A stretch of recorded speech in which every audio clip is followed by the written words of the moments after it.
Chers amis, chers abonnés, bonjour.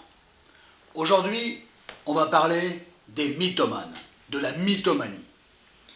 On en parle souvent, on utilise souvent ce mot, bien souvent de manière incongrue, malencontreuse. Voilà. Dès que quelqu'un fait un petit mensonge, pour ne pas dire un gros mensonge, quelque chose qui semble pas très crédible, on est bien d'accord, tout de suite, c'est bon, arrête ton Tommy, arrête ton mytho, voilà, laisse tomber, arrête de nous prendre pour des... Voilà. Donc c'est souvent un terme qu'on utilise. Mais le problème, c'est que, indépendamment de cette notion sociale, finalement, du mytho, de la mythomanie, donc, c'est une pathologie, une psychopathologie, une caractéristique très, très costaud et qui présente une structure, bien évidemment, tout à fait intéressante à décrypter. Alors, le mythomane, c'est quoi? C'est donc une personne, homme ou femme, alors là on est vraiment dans la plus pure et plus stricte égalité. Alors, qu'est-ce qui singularise, qu'est-ce qui caractérise le mythomane? Le mythomane, ce qui le singularise, ce qui le caractérise, c'est qu'il utilise un récit qu'on peut nommer tout simplement une affabulation, bien sûr, mais un mensonge. Voilà. Mais vous verrez que cette affabulation, qu'on nommera très souvent un mensonge, en fait n'en est pas toujours un, du moins pas pour lui. Et c'est ça qui est assez intéressant de comprendre, de découvrir et de comprendre. Parce que la grande question qui se pose effectivement sur les personnes qui sont touchées par cette caractéristique, cette psychopathologie de la mythomanie, c'est croient-ils, oui ou non, en leur récit, en ce qu'ils racontent. Et vous verrez qu'il y a une espèce de caractère dédoublé qui fait que, pour partie, ils y croient, et pour partie, en règle générale, ils savent que ce n'est pas la réalité. Mais, attention, c'est parti, comme on dit, à quel degré, c'est du 50-50, ou des fois c'est quelque chose qui est très déséquilibré. Donc, le mythomane, il croit en ce qu'il dit. Parfois, il surjoue, bien évidemment, et il sait que c'est surjoué. Et qui ne l'a pas fait un jour dans sa vie pour se donner un petit peu de constance et un petit peu de consistance, bien évidemment. Mais, fondamentalement, le mythomane croit en ce qu'il dit. C'est d'ailleurs ce qui le rend excessivement crédible. On est bien d'accord. Et on va regarder ça ensemble. Qu'est-ce que donc caractérise le mythomane? C'est l'utilisation du mensonge. Le mensonge, c'est quoi? Ça peut avoir plusieurs définitions. On va lui en donner une, on ne va pas sortir le petit Larousse pour autant, on est bien d'accord. Le mensonge, c'est un détournement de la réalité visant à induire autrui en erreur. Alors, je suis obligé d'écarter effectivement un type de mensonge tout à fait particulier, singulier, particulier, qui est un mensonge qui est fait pour induire l'autre en erreur, qui est le mensonge des manipulateurs, où effectivement leur but, leur objectif, c'est de mentir à l'autre, c'est de tromper l'autre, c'est de duper l'autre, bien évidemment, à des fins de lui faire ou pas quelque chose. Donc d'en tirer un bénéfice, au sens matériel du terme, au sens du service, au sens de quelque chose. Il y a une matérialité, il y aurait une matérialité à ce mensonge. Voilà, pour faire du mal à l'autre, voilà, il y aurait une matérialité. Donc, il y aurait un intérêt, une matérialité. Le mythomane, il ne cherche pas... Le mensonge du manipulateur est un mensonge qui, effectivement, ne prend pas l'autre en considération. Il se sert de l'autre comme d'un moyen pour obtenir quelque chose, mais, fondamentalement, l'autre n'a pas de valeur. Il n'est pas dans le respect de l'autre. Alors que le mythomane, qui est lui aussi dans le mensonge, un détournement de la réalité, de la vérité, eh bien, lui, il est dans le respect de l'autre. D'accord? À sa manière, bien sûr. Mais il est dans le respect de l'autre, et, première chose, et seconde chose, où ça marche dans l'autre sens aussi éventuellement, il n'attend pas quelque chose de la part de l'autre. Il ne cherche pas à le manipuler pour lui faire quelque chose et obtenir un service ou un bénéfice. Il prend effectivement l'autre en otage d'une certaine manière, dans le bon sens du terme, pour susciter, éveiller de l'intérêt sur sa personne. Sa demande, finalement, au mythomane, c'est une demande de considération. C'est une demande d'amour et c'est une demande de considération. Voilà. Et ça, donc, il va utiliser l'autre à des fins qui lui sont propres, Voilà, de manière à en tirer le bénéfice de l'intérêt que vous allez lui porter. Un petit like si la vidéo vous a plu, un abonnement si le contenu des vidéos de la chaîne vous convient. Alors on va voir que le mensonge, le récit du mythomane, c'est quelque chose qui a du sens. C'est quelque chose qui a du sens pour lui. Pourquoi c'est quelque chose qui a du sens pour lui? Parce que tout simplement, si ça n'avait pas de sens, il ne le ferait pas. Et nous allons voir que derrière tout ça, il y a toute une construction qui fait que le mythomane, appelons-le ainsi, à juste titre, homme-femme, hein, aucune différence, on est bien d'accord, voilà, eh bien, va utiliser ce récit pour pouvoir se donner une certaine contenance, une certaine consistance, mais éventuellement pour d'autres choses. Donc, le mythomane, il utilise le mensonge. En règle générale, c'est un adulte. En règle générale. Il y a des enfants qui mentent. Les enfants, ils utilisent le mensonge. Pourquoi? Ils utilisent le mensonge pour détourner, effectivement, une vérité, non pas dans un but d'embêter les autres, pas du tout, dans un but, effectivement, que ne se voient pas les potentielles carences et les potentielles erreurs et les bêtises qu'ils auraient pu faire.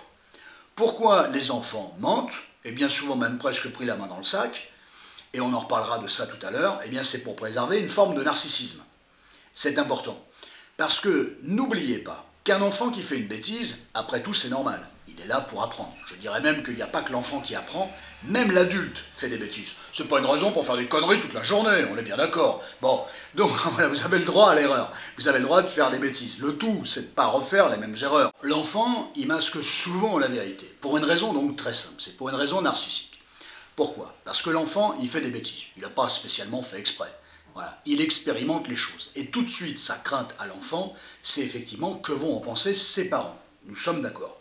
Dans la mesure où il sait très bien que ses parents attendent quelque chose de lui, souhaitent quelque chose de lui, que tout se passe bien, qu'il respecte les règles et qu'il fasse les choses bien. Voilà, c'est le discours social qu'on tient aux enfants, bien évidemment. À partir du moment où un enfant il est passé un peu au travers, pour ne pas dire allègrement au travers, il va être tout de suite soucieux de ce que vont en penser ses parents. Ce qui est complètement logique. D'accord? On se structure au travers des autres, du regard des autres. Hein, c'est ce qui constitue notre surmoi, qui est la loi et qui nous empêche de faire n'importe quoi. Voilà. Donc, et le surmoi, il est l'émanation, en règle générale, de tout ce qui est de l'ordre des éducateurs. Quand je dis éducateur, c'est un terme excessivement général. Ça va des parents jusqu'à la maîtresse d'école, voilà, le directeur, la famille, tonton, tata, la grand-mère, ainsi de suite. Tout le monde, voilà. Tous ceux qui éduquent dans le bon sens du terme, qui sociabilisent finalement l'enfant pour qu'il file droit dans le bon sens du terme, c'est-à-dire qu'effectivement qu'il respecte les règles sociales et qu'il respecte les autres. Voilà. Donc, ipso facto, à partir du moment où un enfant il a fait une belle bêtise, sans le vouloir, on est bien d'accord, eh bien, il est tout de suite soucieux de ce que ses parents vont en penser. Bon. Pourquoi l'enfant va détourner la vérité? Eh bien, effectivement, pour éviter une soufflante. Donc, pour éviter d'être et de constater qu'il a eu une attitude potentiellement décevante pour ses parents. Parce que l'enjeu affectif est absolument considérable. Je dirais même que le seul enjeu, il est là. Indépendamment de se structurer socialement, l'enjeu, c'est surtout de ne pas déplaire aux parents. Voilà. Donc toute situation où l'enfant a fait une bêtise et qu'éventuellement il pourrait le reconnaître, voilà pourquoi les enfants ne le reconnaissent jamais, cachent toujours leur bêtise, c'est surtout pour éviter cette confrontation, ce regard de la déception du parent ou de cet effarement, mais comment as-tu pu faire ça? Toi, mon fils, toi, ma fille, comment as-tu pu faire ça? Bon, voilà, eh ben, c'est que l'enfant, le fils, la fille, c'est que c'est un être humain, et un être humain, ça fait des conneries. Voilà. Mais le regard parental est relativement souvent désapprobateur. On est d'accord. Donc l'enfant, il le constate, ce regard-là, et il le craint d'une certaine manière. Donc quel est le meilleur moyen, effectivement, pour lui de ne pas y être confronté? C'est pas la meilleure méthode, on est bien d'accord, mais c'est effectivement de nier ce qui s'est passé, et même pris, façon de parler, la main dans le sac, c'est pas lui. Voilà. Un enfant démasqué a toujours les yeux très baissés, effectivement, se met d'ailleurs à pleurer pour dire arrête de m'en mettre plein la tête pour pas un rond, voilà, aime-moi. Ne me flagelle pas avec les rodomontades, voilà, je sais que je t'ai déçu, je sais que je suis passé au travers, voilà, je le sais, voilà, n'en rajoute pas, je sais que je suis passé au travers, voilà. J'ai peur que tu m'aimes pas, j'ai peur que tu m'aimes plus, voilà, dis-moi que tu m'aimes. D'accord, j'ai fait une bêtise, mais dis-moi que tu m'aimes, voilà. Et oui, effectivement, j'en profite pour vous glisser que un enfant qui fait une bêtise, voilà, oui, bon, hein, une petite soufflante, ça dépend de la bêtise, on est bien d'accord, pas de violence, on est totalement d'accord là-dessus, Et même si vous êtes étonné de la situation ou un petit peu déçu, il faut toujours accompagner votre enfant de l'amour que vous lui portez. Oui, tu as fait une bêtise, oui, après tout, tu as le droit à l'erreur, oui, j'espère que tu vas comprendre et tu ne la referas pas, mais quoi qu'il arrive, je suis avec toi, je t'aime. C'est pas parce que je t'aime qu'il faut faire n'importe quoi. Mais si tu fais des choses qui effectivement ne me conviennent pas, ne me plaisent pas, voilà, ça ne change rien, je t'aime et je suis avec toi. C'est fondamental de rassurer les enfants sur l'amour qu'on leur porte. D'accord? Même s'ils ont fait connerie sur connerie. D'abord, s'ils font connerie sur connerie, ils attirent peut-être votre attention pour vous faire comprendre qu'il y a un petit quelque chose peut-être qui ne va pas. Voilà. Donc, accompagnez toujours vos enfants de l'amour que vous leur portez. Et dites-le leur. Mais en expliquant que ce n'est pas parce que vous les aimez que tout est permis. Il y a une limite. Voilà. Il ne faut pas tout confondre. Mais l'enfant, si vous ne le rassurez pas, il va croire que vous n'allez plus l'aimer parce que vous êtes déçu. Et on sait très bien que quand on déçoit les gens, effectivement, on peut perdre leur amour. Du moins, on craint de perdre leur amour. Donc voilà pourquoi l'enfant, effectivement, ne cache la vérité, parce qu'il y a ces enjeux narcissico-affectifs, affectivo-narcissiques, qui sont en jeu, c'est le cas de le dire. Et les enjeux sont absolument considérables. C'est comme Banco ou tapis au poker, il met tout sur le tapis, il joue tout là-dessus. Donc les enjeux sont absolument considérables. Voilà, faites attention à ce genre de choses. Mais ça explique, ça vous permet de comprendre pourquoi les enfants trichent, mentent, façon de parler, trichent. Voilà, parce qu'il y a des enjeux absolument affectifs. Bon, ceci étant dit, j'ai été long, j'ai jamais su faire court. Merci à vous pour votre mansuétude, n'est-ce pas, et de m'avoir permis de dérouler, n'est-ce pas, ma petite analyse en lien avec cette situation absolument capitale, psychiquement, quant à la compréhension de la situation et à l'évaluation de ses enjeux. Merci. L'enfant, d'ailleurs, il n'est pas dans le mensonge, hein, pur et dur, il est dans l'affabulation. Hein, bien souvent, il brode un petit peu les choses, voilà, il se donne un petit peu de contenu, un peu de consistance. Il est tellement dans l'imaginaire, l'enfant, que, effectivement, ces affabulations correspondent à l'imaginaire dans lequel il est, souvent. Et attention à une réalité un peu violente, hein, elle est forcément violente la réalité, elle oblige effectivement à mettre sa petite personne en retrait au profit de s'adapter à la société, d'accord, ou à un système familial, à des règles, et ainsi de suite. Et effectivement, l'enfant peut avoir, plus la réalité est un peu compliquée, plus il peut avoir tendance à venir chercher l'affabulation, le récit qu'il maîtrise. D'ailleurs, en général, c'est pas anodin que ça soit utilisé de cette manière-là. C'est aussi une lutte contre la réalité. C'est très intéressant de comprendre ça. Alors il y a trois raisons, j'en ai parlé tout à l'heure, il y a trois raisons pour lesquelles un enfant effectivement est susceptible de masquer une action, pour ne pas dire une bêtise, on est bien d'accord. Eh bien effectivement on va retrouver, non pas le fait de vouloir cacher la chose, même si on en a parlé tout à l'heure, je vais y revenir, mais surtout le fait de ne pas pouvoir expliquer pourquoi il a fait ça. Et bien souvent d'ailleurs les parents disent mais pourquoi tu as fait ça? Mais qu'est-ce qui t'est passé par la tête? Mais je t'avais prévenu, mais ceci, mais cela. Donc l'enfant il est absolument incapable d'expliquer. C'est pas qu'il est bête, ça n'a rien à voir, il est incapable de mettre des mots, d'articuler une pensée sur le pourquoi il a agi de telle ou telle manière. Voilà, il ne peut pas articuler ça. Il ne sait pas, ça a été pulsionnel, et essayez de mettre des mots sur vos pulsions.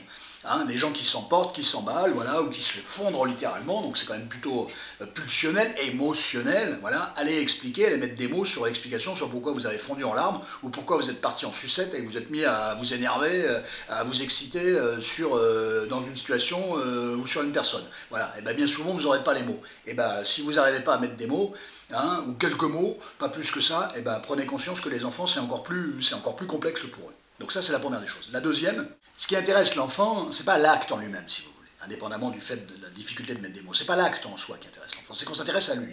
Voilà. Et bien souvent, effectivement, quand il y a une situation de ce genre qui s'est déroulée, on s'intéresse à la situation. Or, l'enfant, à la limite, il n'a pas envie de parler de ça parce que la situation, lui, c'est pas ça qui l'intéresse. L'enjeu pour lui principal, c'est lui. Voilà. C'est lui au travers d'une situation, mais c'est lui l'enjeu principal. Or, effectivement, beaucoup de parents, notamment, pourraient regarder la situation et faire fi de la personne de l'enfant. Voilà. Et ça, l'enfant, lui, la seule chose qui l'intéresse, c'est pas l'acte qu'il a commis, la bêtise qu'il a faite, c'est qu'on s'intéresse à lui prioritairement et ensuite à l'acte qu'il a commis. Et normalement, et bien souvent, d'ailleurs, vous verrez que c'est en général, c'est inversé, cette logique est inversée. Donc ça, c'est très intéressant de le voir aussi, ça. Et puis en troisième point, je l'ai dit tout à l'heure, c'est le narcissisme, la préservation du narcissisme. La confrontation au fait d'être démasqué et de dire les choses telles qu'elles se sont déroulées, il y a un enjeu affectif tel, considérable, j'ai insisté tout à l'heure, qui fait qu'effectivement, voilà, au profit de le maintien de son narcissisme, donc qui est quand même assez dépendant de l'amour de l'autre, de la considération de l'autre, considération affective, eh bien effectivement l'enfant va pas prendre le risque et effectivement il va, voire même nier, alors qu'il a commis les choses, et ça marche aussi pour l'adulte, il va nier. Je ne parle pas du déni du pervers narcissique ou des manipulateurs, hein, on est bien d'accord. Et d'ailleurs, le manipulateur n'est pas forcément dans le déni, hein, il est bien conscient qu'il a manipulé, qu'il a essayé de manipuler. Le pervers narcissique a une structure qui est, qui est dans le déni, hein, c'est une des caractéristiques du pervers narcissique. Donc je parle de nier, hein, pour quelqu'un, pour un bon névrosé, hein, si je puis dire, voilà, pas un manipulateur ou un pervers narcissique. Donc, attention, c'est normal que les enfants ne reconnaissent pas les choses, on leur demande de les reconnaître, mais ils ont tellement peur en les reconnaissant que on les vilipende fondamentalement qu'ils ont un mal fou à imaginer, ils ont tellement cette peur de décevoir l'autre que le parent, qu'effectivement ils peuvent avoir la main dans le sac, ce désir de conserver leur intégrité narcissique et donc effectivement de ne pas reconnaître qu'ils ont bien commis telle ou telle chose. Voilà, il y a des explications à tout ça, je voulais vous les fournir. Mais la base du mensonge était fondamentale à poser. La mythomanie, c'est volontaire, en règle générale, et c'est une intention de travestir la réalité. Voilà. Alors, les dires d'un mythomane, c'est quoi? C'est un mensonge, c'est un délire, c'est une fabulation, c'est une affabulation, c'est de la mauvaise foi, c'est de la manipulation. Bah, c'est un peu tout ça à la fois. Même si je mets un grand bémol sur l'aspect manipulatoire. Je pense que l'enjeu est ailleurs. Le mythomane, il peut être très sincère dans sa démarche, pour plusieurs raisons. Il peut y avoir une petite conviction, une grande conviction d'ailleurs dans son récit, dans sa construction, dans la construction de son récit. Parce que bien souvent, le mythomane, il va utiliser une partie de la situation qui existe déjà, voilà, ou qui est inspirée d'un fait réel, voilà, c'est quelque chose qui est arrivé à quelqu'un, quelque chose qui lui est arrivé à lui, voilà, qui s'est déroulé d'une certaine manière, ou qui va garder le début, il va garder la situation, mais effectivement il va broder sur la partie qui n'a pas eu lieu, il va la modifier, voilà. Et par exemple il croise quelqu'un qu'il connaît et il n'a pas osé lui dire bonjour, il n'a pas osé arrêter l'autre, voilà, et ben le mythomane, il vous gardera bien la situation, ah j'ai croisé telle personne, et il a bien croisé telle personne, mais là où il est passé devant lui, et il a été blessé de la situation, et qu'il ne lui a pas dit bonjour, et bien là il va vous expliquer qu'il l'a arrêté, qu'il lui dit bonjour, que l'autre était fou de joie de le rencontrer, qu'ils ont discuté, qu'ils sont allés boire un verre, j'en sais rien, ainsi de suite, voilà. Donc ça va partir sur un postulat de base qui est une réalité. Des fois, les choses sont allègrement fantasmées, on est bien d'accord, c'est un caractère totalement imaginaire, mais bien souvent, ça va reposer sur une forme de réalité. Voilà. Après, le mythomane, il a ses propres convictions, bien évidemment. Ça veut dire qu'il est capable d'interpréter les choses, il y a aussi cette force de l'être humain, l'interprétation, il est capable d'interpréter les choses, alors peut-être un peu comme ça l'arrange, mais son interprétation fait qu'il va tenir un propos, il va parler de quelque chose, mais avec son interprétation. Donc pour lui, son interprétation, elle est vraie, elle est absolument véridique. Et là, effectivement, il semble crédible, il y croit, parce qu'en fait, il croit à son interprétation d'une situation. Voilà, il a croisé une nana qui l'a regardé du coin de l'œil, voilà, sans savoir à quoi ça pouvait correspondre. Il y a mille et une manières de regarder quelqu'un du coin de l'œil, vous le savez. Et donc lui, il va dire, j'ai croisé une nana dans la rue, elle m'a abordé, elle m'a regardé, elle était belle. C'est-à-dire que le gars interprète finalement le regard d'une femme, qui peut être un regard de désir, effectivement, d'attrait, mais qui peut aussi être le regard d'une femme qui le regardait un peu en disant, oh lui, il a l'air louche, lui, il faut pas que je m'approche. Voilà, le regard n'est pas le même, je sais bien, hein, on est bien d'accord, mais la force de l'interprétation fait qu'on est capable d'interpréter de manière tout à fait particulière et tout à fait singulière un certain nombre de situations. Donc le mytho, quand il vend éventuellement un certain nombre de situations, il va raconter des choses en lien avec l'interprétation qu'il a pu avoir. Donc vous voyez, il y a une base effectivement de réalité qu'il connaît, et puis ensuite il va être tout à fait crédible dans son récit, parce que lui, il y croit, puisque lui a interprété les choses comme ça, du moins voit les choses comme ça, et c'est comme ça qu'il faut qu'on les voit. Donc, c'est ce qui fait que le mythomane, il a une certaine crédibilité, il a une certaine consistance, une certaine contenance dans son discours. Vous avez le mytho qui rougit tout le temps, hein, il y a le Tommy qui rougit tout le temps, qui regarde ses pompes, qui vous explique un truc, mais qui regarde ses godasses, voilà. Bon, lui, il a une attitude psychocorporelle qui montre qu'un mec, il est quand même pas à l'aise, voilà. Mais le mythomane, lui, il a un aplomb assez considérable, forcément, pour partir sur ce que je vous ai expliqué, il y a une base de réalité, d'accord, qu'il travestit, qu'il traduit d'une certaine manière sa manière, c'est le cas de le dire, mais fondamentalement, il a aussi son interprétation, et quand il parle de son interprétation, eh bien pour lui, elle est réelle, voilà. Parce qu'il affabule en ayant un prisme singulier, particulier, une interprétation possible d'une situation, sans imaginer qu'il y en a d'autres possibles.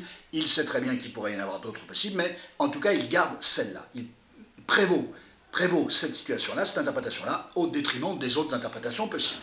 Voilà.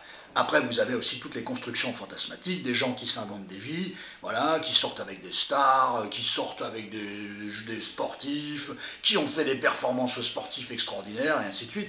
Bon, là, c'est une faille narcissique, en règle générale, qui est derrière tout ça. C'est-à-dire qu'ils vont se donner une certaine... Leur vie ne leur plaît pas, ils n'ont pas une bonne image d'eux-mêmes, malheureusement. Voilà, leur vie ne leur convient pas, ils n'ont pas une grande confiance en eux, ils n'ont pas une bonne estime d'eux-mêmes.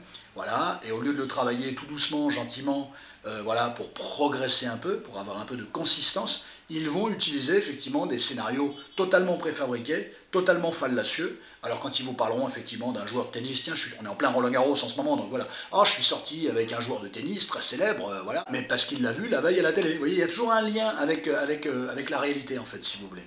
Il sait très bien qu'il n'est pas sorti avec X, Y, Z, W, voilà, mais fondamentalement, il y aura une base de réalité et il va s'inventer ça parce qu'il sait très bien qu'il va capter l'attention de l'autre. Même si des fois, malheureusement, le mythomane, il tape trop haut, et effectivement, on a tout le loisir de dire arrête ton Tommy, arrête ton mytho, qu'est-ce que tu me racontes ça, ça tient pas debout, t'as des preuves, c'est le grand truc maintenant, c'est t'as des preuves, voilà, t'es sorti avec machin, ok, t'as fait un selfie ou pas? Ah bah non, tu comprends, mon téléphone était déchargé et tout, mais t'es ouf, imagine tu sors avec une star du tennis, tu sors avec une star de tennis ou un acteur, ou machin, ça peut arriver, machin, mais limite si tu passes 1 heure ou 2 heures avec lui, j'en sais rien, enfin bref, tu fais un resto, comme le Tommy te le raconte, voilà, mais tu branches ton portable rien que pour en faire un selfie, tu comprends, il n'y a qu'une situation. Et encore, méfiez-vous, j'adore, les allées de Roland-Garros. Les allées de Roland-Garros. Alors il y a des joueurs qui se baladent, hein, voilà, peut-être un peu moins maintenant, mais à l'époque, à mon époque, je suis pas tout jeune, hein, les amis, des Roland-Garros, j'en ai fait un paquet, je vous le dis, je vous le dis tout de suite. Donc voilà, et vous croisez une star dans les trucs, et puis le gars, il accepte, le gars ou la nana, hein, la joueuse, elle accepte de faire un selfie. Tac, le mytho, il fait un selfie, paf, et du selfie, donc voilà, donc c'est une preuve. Et voilà, et donc de là-dessus, il va partir, il va dire, ouais, je l'ai connu à Roland-Garros, voilà, on a été boire un verre et tout. Et jamais il a été boire un verre, la nana, elle a juste accepté, ou le mec a juste accepté de faire un selfie. Voilà. Mais néanmoins, sur cette base-là, le gars, il va, le ou la mytho, hein, voilà, il va vous tenir un discours comme quoi, effectivement, il a vu telle nana, il a été allé boire un verre avec elle, elle est vachement sympa et tout. On s'est parlé en anglais, je n'ai pas tout compris, mais je me suis bien démerdé. Alors que le mec, il parle pas un mot d'anglais, mais enfin bon, c'était pas grave.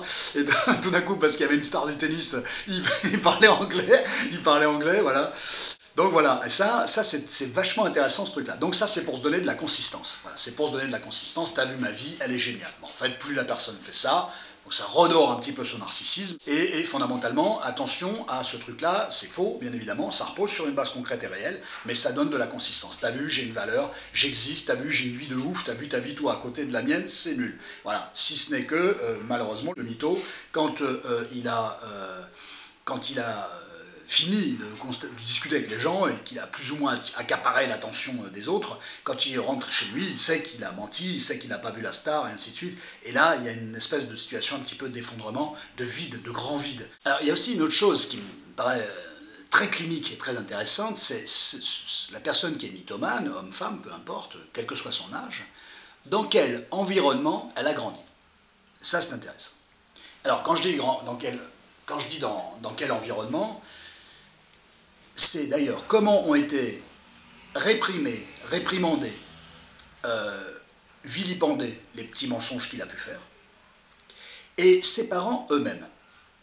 Ok, papa, maman, ok, eux-mêmes, est-ce qu'ils n'étaient pas aussi inscrits dans des petits mensonges, pour ne pas dire des gros mensonges? L'enfant, il perçoit ce climat ambiant. Voilà. Il sait qu'il y a une vérité là-dedans qui n'est pas très claire. Est-ce que d'ailleurs ce même enfant, est-ce qu'on lui a tout dit? Est-ce qu'on lui a tout dit sur le désir qu'on avait de le voir arriver? Est-ce qu'on lui a dit comment les choses se sont déroulées quand maman était enceinte? Voilà. Est-ce qu'on lui a dit, est-ce qu'on lui a parlé de ses origines? Est-ce qu'on lui a parlé d'une pathologie? Est-ce qu'on lui cache quelque chose? Est-ce que le parent est malade, a un petit symptôme, un syndrome, et qu'on ne lui dit pas la vérité pour ne pas l'inquiéter? Très bien. Il y a du bon sens derrière tout ça, donc c'est très bien. Mais il y a un petit mensonge qui devient même un gros mensonge, il y a une grosse ficelle, et il ne faut pas s'étonner que quand un enfant grandit, avance dans un contexte qui effectivement est incarné par un certain nombre de choses, et même si c'est de l'amour, j'ai envie de dire tout va bien.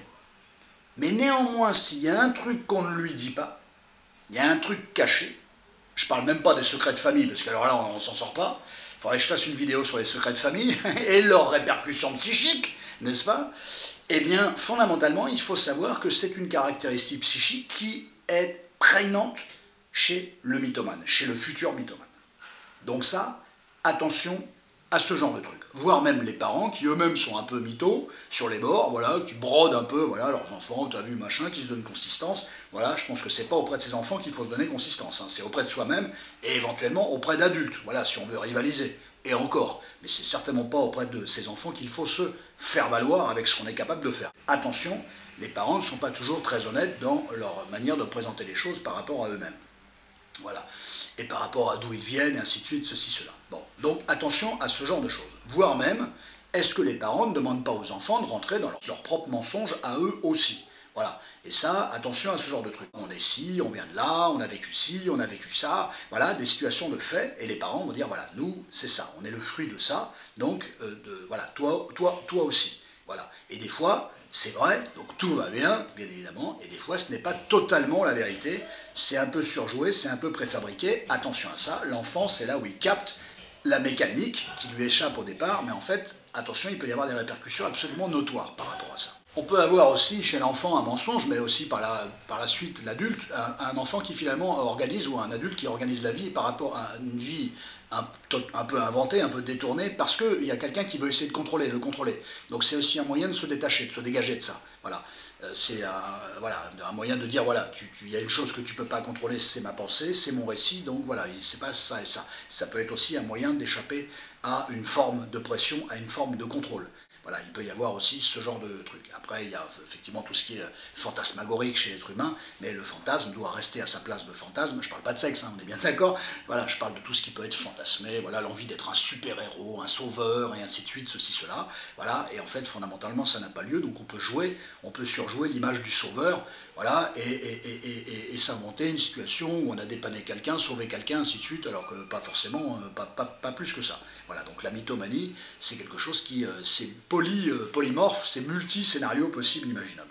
Alors il y a chez le mythomane, effectivement, on l'a dit, hein, un trouble de son identité, hein, voilà, il y a un narcissisme qui n'est pas suffisamment consistant, voilà, il y a quelque chose qui ne lui convient pas dans son existence, il y a un mal-être, il y a un vide, il y a un manque, et effectivement, le mensonge, la mythomanie vient combler quelque chose. On peut même se demander d'ailleurs si le mensonge ne devient pas une forme d'addiction, hein, comme l'objet mensonge, l'objet addictif, voilà, qui comble un vide, et effectivement, on s'en sert une fois, ok, c'était plutôt agréable, quand ça retombe, fouf, ça va pas du tout, et bien effectivement, il peut y avoir une surconsommation de l'objet parole, bien évidemment, donc de l'objet addictif que représente le mensonge. C'est-à-dire que le mythomane, bien souvent, vous expliquera qu'il ne peut pas faire autrement, on est même dans le mensonge compulsif. Voilà, ça part tout seul, et donc fondamentalement ce n'est pas contrôlable. Il y a une jouissance d'ailleurs par la parole,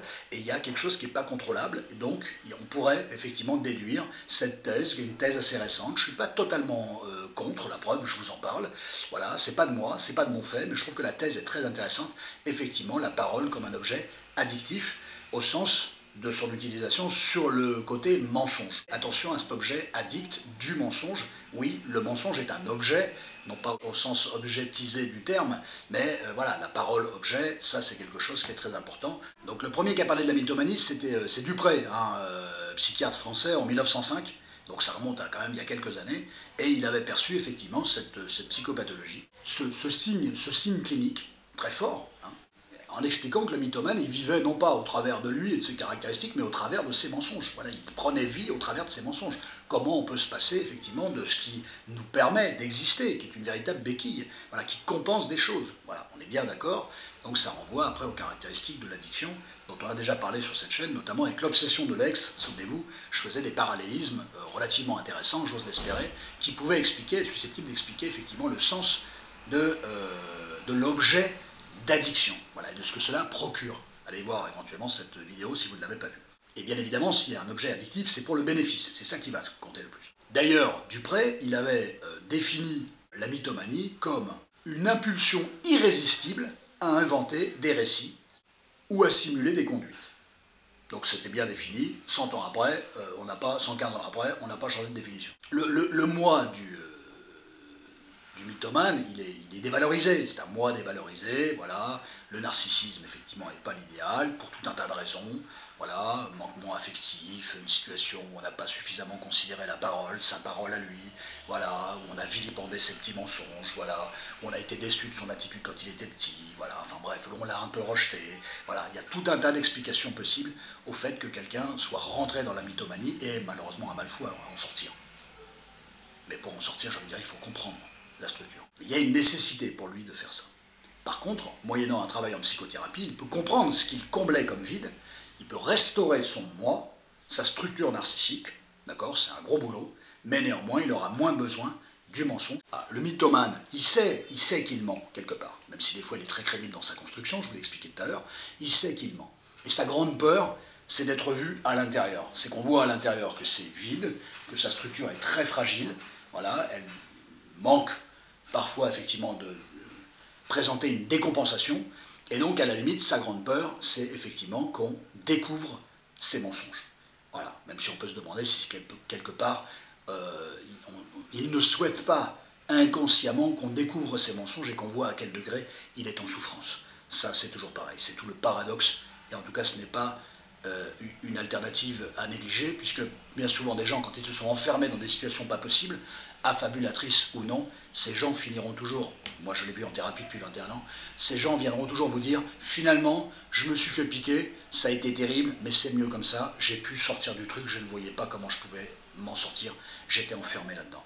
Donc, vous voyez, il y a toujours une part un peu ambivalente comme ça, avec une peur de se faire démasquer, mais en même temps avec quelque part, et surtout du côté de l'inconscient, un désir de se faire démasquer pour sortir d'un système, compte tenu que la personne n'est absolument plus capable de sortir de ce système-là, avec même cette dimension addict au mensonge, et bien évidemment à ce qui en découle, c'est-à-dire au bénéfice. Il y a cette demande d'amour qui fonctionne via le mensonge.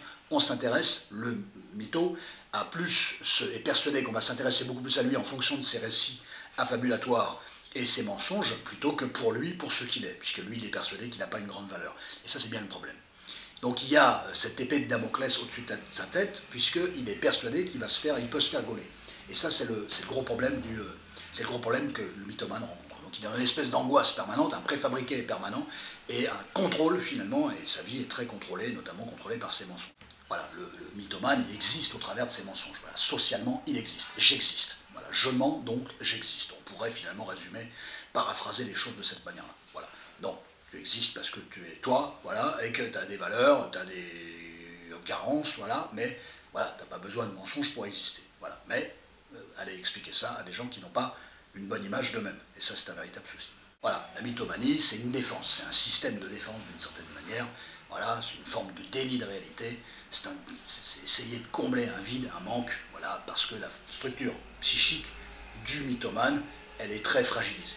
Pas au moment où il fait les mensonges, non, elle est historiquement fragilisée. Ça, c'est intéressant de le comprendre. Voilà. Donc, même si quelqu'un est dans le mytho, laissez-le être dans son mytho, ne le rabrouez pas, voilà, pas obligé d'abonder en son sens, mais c'est pas la peine d'en faire toute une grande démonstration si vous l'avez coincé, piqué, voilà, même si le mythomane il est pas bête, quand il invoque un truc, voilà, en général ça tient plus ou moins la route, même si à bout d'un moment on se dit attends, c'est quand même, la ficelle elle est quand même un peu grosse, et puis une ficelle c'est une corde, hein, on est bien d'accord, c'est un tronc d'arbre la ficelle, voilà, on se dit attends c'est quand même dur à faire passer ce truc là, bon, on est bien d'accord. Alors il y a deux types de mythos, c'est qu'il y a ceux qui ont une très bonne mémoire et ceux qui n'ont franchement pas une bonne mémoire. Et bien inutile de vous dire que les mythomanes qui n'ont pas une bonne mémoire, ils ne sont pas dans la merde. Parce que fondamentalement, les gens, eux, qui écoutent leurs récits, ont une bonne mémoire. Ils disent, ah, c'est marrant, tu m'as dit ci, tu m'as dit ça. Et alors ensuite, la capacité du mythomane à rebondir avec beaucoup d'aplomb ou alors effectivement à être déstabilisé, va très très vite montrer aux gens que voilà, c'était faux. Et bien souvent pour les gens, c'est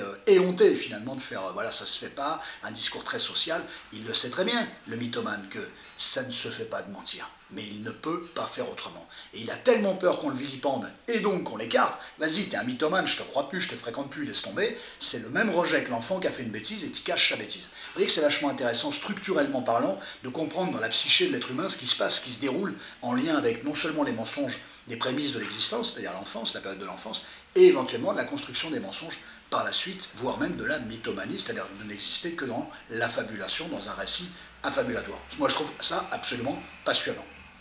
J'ai pris un plaisir dingue à vous parler de tout ça. Voilà, prenez un immense soin de vous. On décortiquera d'autres dossiers comme ça. J'étais super long, je sais bien, mais j'ai estimé que le cas le nécessitait. Parce que la mythomanie, on en parle en 5 minutes, on ne comprend rien du tout. Soit on analyse et ça devient un petit peu plus clair. Et c'est vachement intéressant. Prenez grand soin de vous. On se retrouve plus tard pour d'autres réflexions. A très bientôt.